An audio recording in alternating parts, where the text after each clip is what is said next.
It's gone by exactly 7 minutes past the hour of 2 o'clock, and Assalamu alaikum wa rahmatullahi wa barakatuh. You know, I always say that I love my Friday afternoons because I get to spend it with you, the listener of Radio Al Ansar. It is the Feel Good Friday that comes to you between 2 and 3 every Fridays, where we bring to you all the latest and the greatest top hits, brand new releases, informative, fantastic, amazing interviews, community check-ins, sterling destinations, as well as your traffic update. And I'm your host, Bibi Amina Feely, and I've got a great lineup for you today. But before we get into the lineup, Jum'ah Mubarak to you and yours. #Life. Thank Allah it is a Friday and you got to witness this beautiful day. And how has your week been? How has your day been as well? Anything interesting happening at home? Anyone getting married? Let us know via our WhatsApp number. That's 060-904-1056. And I'm not forgetting what's happening for Jumma lunch as well. And why? Because this is where all the feel-good stories live. Alhamdulillahi Rabbil Alameen. Well, we are in the last leg of the Durban Summer Souk, approximately 6 days to go, and the heat and the vibe is certainly going down. And next week this time the Durban Exhibition Centre will be open to you, and we would inshallah keep you company for the following 11 days from 12 a.m. to 12 midnight, inshallah ta'ala. I mean, so you can imagine hectic, but we say alhamdulillahi rabbil alameen. So for the lineup, inshallah, for today, we chat unveiling the shadows, confronting reality of child trafficking with the private investigator Vis Munien. And a little bit later on, we will be chatting to Aisha Jamal regarding an amazing project that she is currently busy with, inshallah, and she's going to be telling us a little bit more about it. And for our 5 minutes around the world, we visit and we explore the beautiful Gulf nation Bahrain.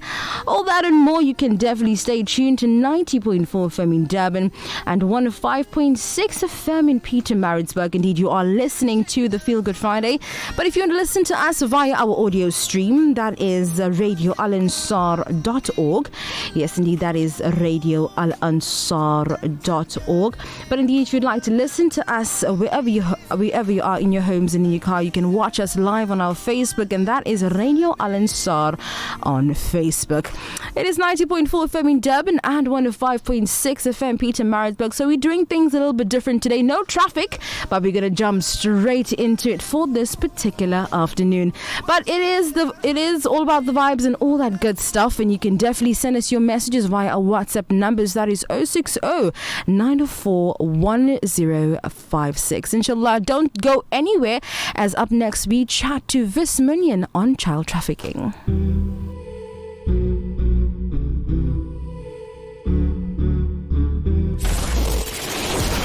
Of the day. Man, I be mine, I be mine, I be mine. Man, I be mine, I be mine, I be mine. Man, I be mine, I be mine, I be mine. Was the greatest man that ever lived, yeah. Man, I be mine, I be mine, I be mine. Man, I be mine, I be mine, I be mine. Man, I be mine, I be mine, I be mine. Was the greatest man that ever lived, yeah. He's the one who taught me life. Topic of the day. Now, South Africa is known as a source of transit and destination country for child trafficking, and children are often trafficked within the country or across the borders from various purposes or for various purposes, now including forced labor, sexual exploitation and domestic servitude.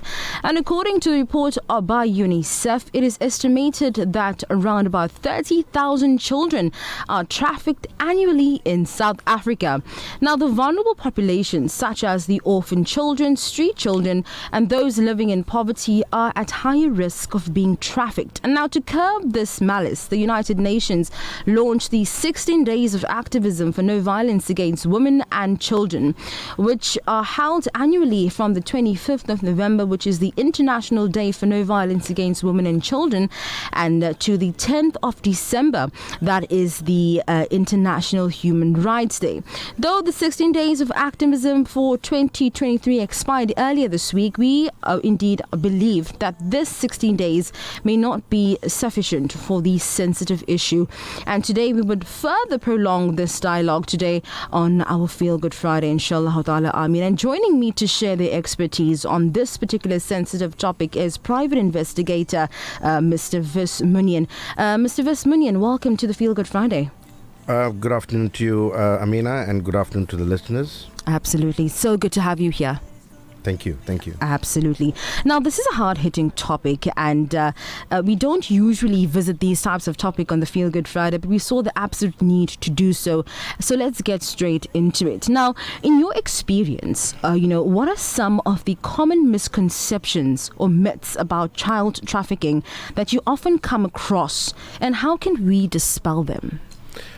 Okay, when it comes to child trafficking, child trafficking is basically when the would-be trafficker befriends a child under false pretense of either giving the child valuable stuff, money, and so on.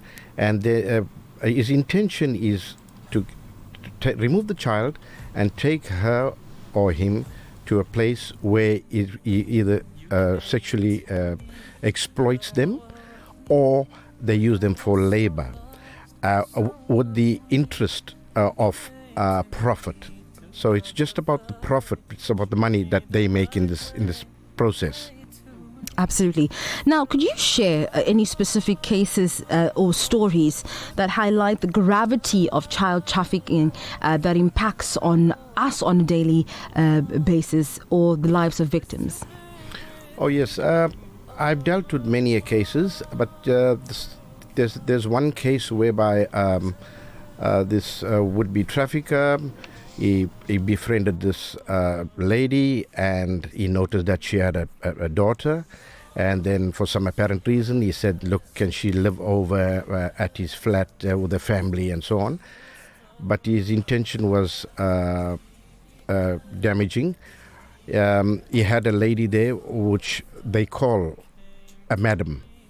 Now, the madam in this case, her duty is to bring in the new recruits and groom them from a child to have this lady look, and she will teach the child the manners, the ways, the dressing, the attitude, and so forth.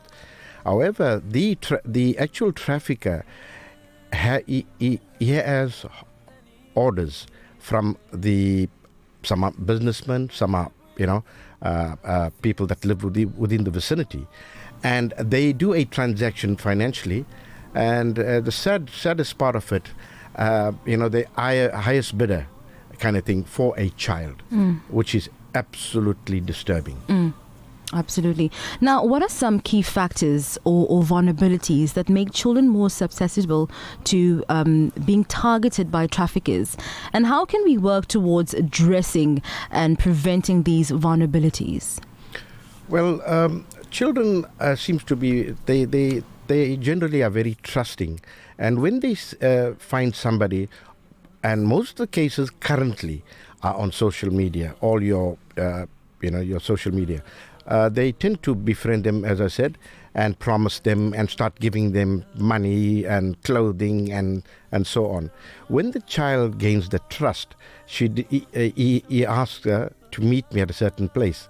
And as from that point onward, the child is gone. So he then takes the child and he starts his business, so to say.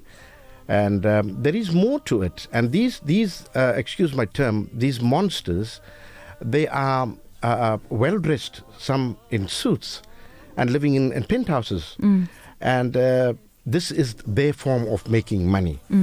And with regards to the trust, when it comes to the informers, that is very important. The informers or the whistleblowers don't just want to come out and say, listen, I have information regarding this, because their safety cannot be promised when it comes to the protection side of it provided by the state.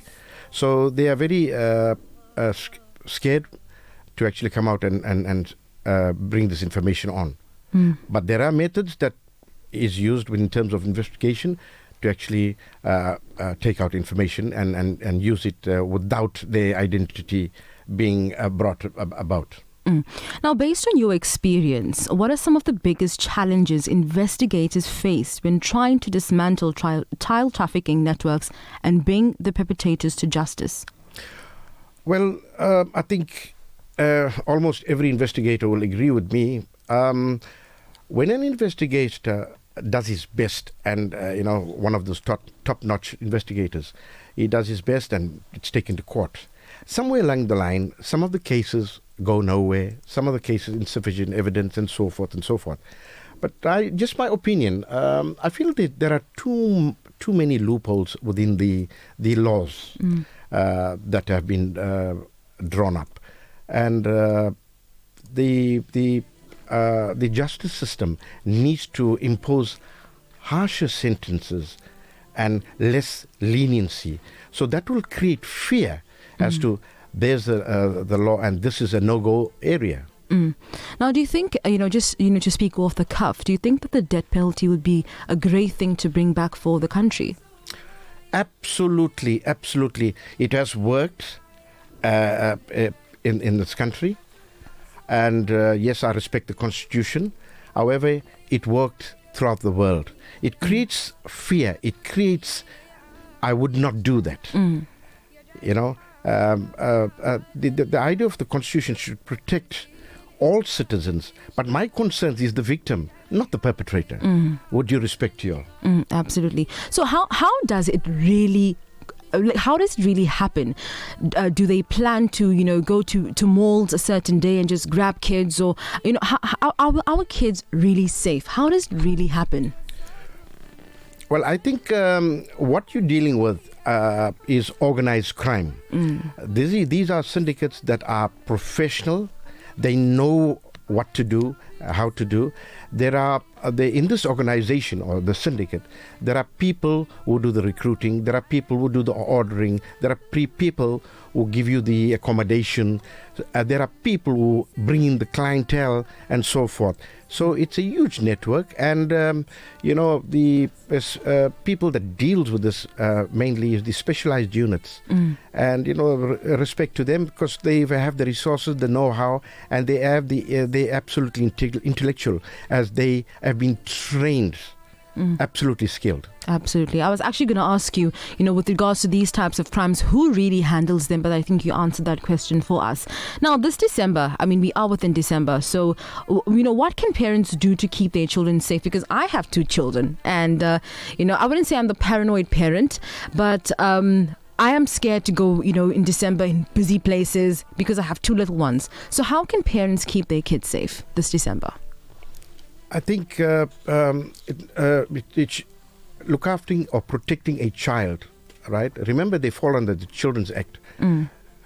Should be all the time. But seeing that we're coming up to the festive season, there are the so-called monsters out there. Just be careful.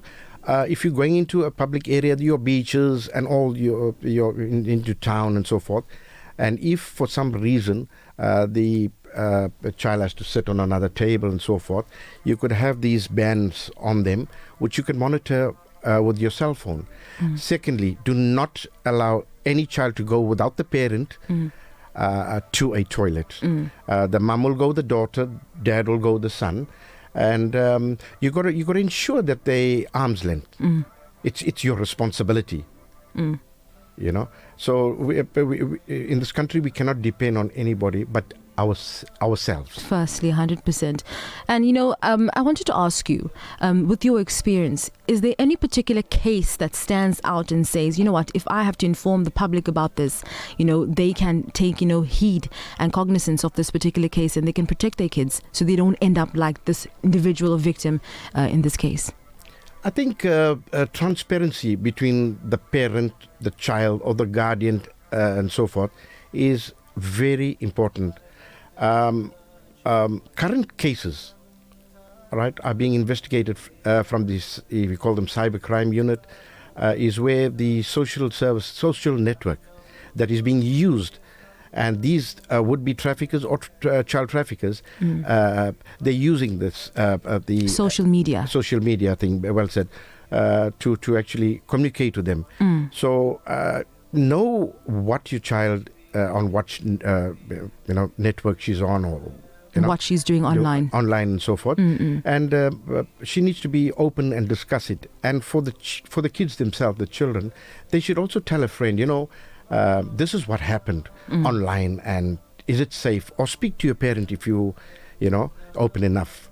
So you got to guard, because I would say 70 to 90% of the crimes are online, as they say. And there's a thing called a Section 205. It gives you a complete printout of ingoing and outgoing, whether it's your calls, whether it's your transaction information and so forth, pictures, the works. So that is being used, to create cases and so forth. But sometimes when you try to get into the mind of a criminal, why do you think they go this route of child trafficking? I think, when it comes to this sort of crime, not all of them are, bad, sick up there. Some are very educated people. But as I use the term loopholes, it seems to be easier to go this route than that route. So they find a loophole, whether it's the system, whether it's your border. Look at our cross-border. With the respect, I don't think we have got a border. And what's the border and what did they do? I know back in the day there was a border. Nothing comes through. Now children can be, just my opinion, brought in like sheep and taken out. So, the thing is, we need to have faith in the system, but on the same hand, we need to face reality as to what is really happening. So, as an investigator's point of view is, you call a spade, nothing else, Now, I know we had a bit of a chat off air, and I asked you, is it locals that are more involved in these traffickings, or it's people from the outside? Yes, we have locals, and when it comes to people from the outside, I know some people get offended when they hear the term foreigners. It's not offensive. But what these people do, they tend to pass the contract over. In other words, whether it's information and so forth, and let them do the so-called dirty work. So the locals get these people from the outside to do the job. Yes. And also, with regards to the foreigners themselves, half or quarter of them are not documented. So how do you track them? What sort of identity do they have? And how do you arrest them? Where is that documentation? It all boils down to, the safety of the country. And now, how can individuals and communities, as well as organizations, collaborate effectively to raise awareness, to identify potential cases and support the survivors of children trafficking?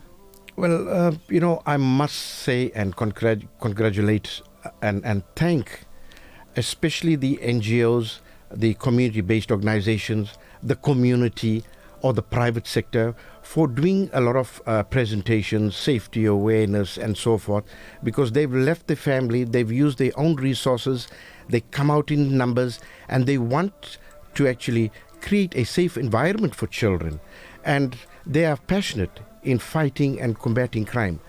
And further to this, yes, they have programs in place by government, but the question remains, is it enough? Is it bringing down this sort of crime, or are we just on the same level? And I think communication between the private sector is very important, because we need to take ownership of where we live and our environment. It belongs to us.